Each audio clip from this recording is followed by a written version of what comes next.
বিষয়বস্তু।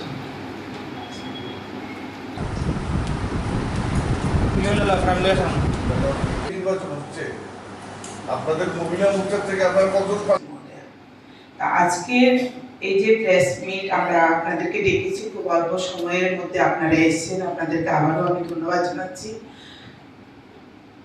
আমাদের যে নির্বাচন 2023-এর যে গুরুত্বপূর্ণ একটি বিধানসভা নির্বাচন, আর কিছুদিনের মধ্যে আমরা মাঠে নেমে কাজ অলরেডি শুরু করে দিয়েছি এবং নির্বাচনের প্রস্তুতি আমরা নিয়ে নিয়েছি। মহিলা মোর্চাও আমরাও একটা রোডম্যাপ তৈরি করে ফেলেছি যে এই নির্বাচনকে সামনে রেখে আমাদের কি করণীয় বা আমরা কিভাবে আরো দলকে মজবুত করব, সংগঠিত করব এবং মানুষের কাছে যে দলের যে কর্মসূচিগুলি বিগত 5টি বছরে দল মানুষের জন্য কল্যাণে কাজ করেছে সেগুলি আমরা নিয়ে যাব।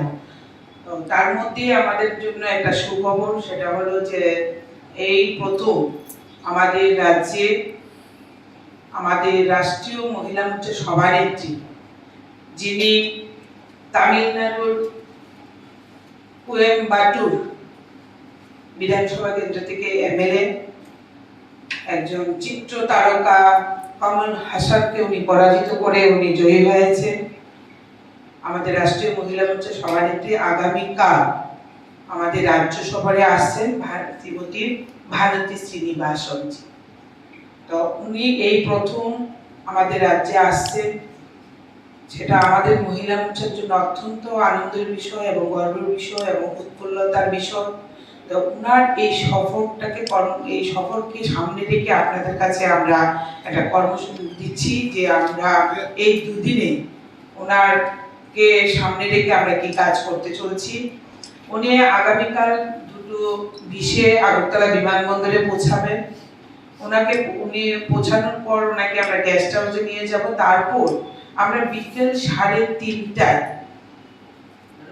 খয়েরপুরের যে পল্লীমঙ্গল বিদ্যালয়, সেই পল্লীমঙ্গল বিদ্যালয়ের প্রাঙ্গণে 5,000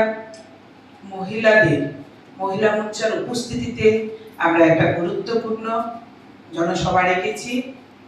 সেটা বিকেল 3:30-এ উনি পৌঁছাবেন মাঠে।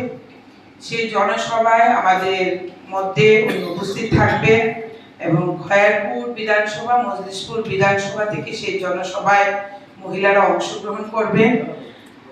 এই জনসভা করার পর আমরা বিকেল 5টায় মঞ্চমণি স্থিত ফ্লাওয়ার্স ক্লাবের প্রাঙ্গণে আমাদের দলীয় একটি কর্মসূচি নির্বাচনকে সামনে রেখে দেওয়া হয়েছে মহিলা মোর্চাকে। সেটা হলো চায়ের সাথে আড্ডা। আমরা প্রত্যেকটা শক্তি কেন্দ্র, আপনারা জানেন ভারতীয় জনতা পার্টির 870টি শক্তি কেন্দ্র আমাদের রয়েছে। সেই প্রত্যেক শক্তি কেন্দ্রে মহিলা মোর্চারা নির্বাচনকে সামনে রেখে সেই কর্মসূচি পালন করবে এবং আগামীকাল বিকাল 5টায় আমাদের রাষ্ট্রীয় সভানেত্রীর হাত ধরে সেই কর্মসূচির আমরা শুভ সূচনা করব।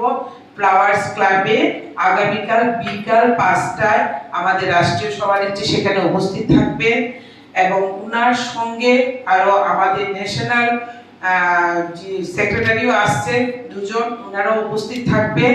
আমরা সেখানে চায়ের সাথে আড্ডা মাধ্যমে সমাজের বিভিন্ন স্তরে মানুষের সঙ্গে আমরা মিলব, কথা বলবো এবং চায়ের মাধ্যমে আমরা গল্পগুজব করব। আমাদের দলীয় যে কাজগুলো হয়েছে সেগুলো নিয়ে আলোচনা করা হবে।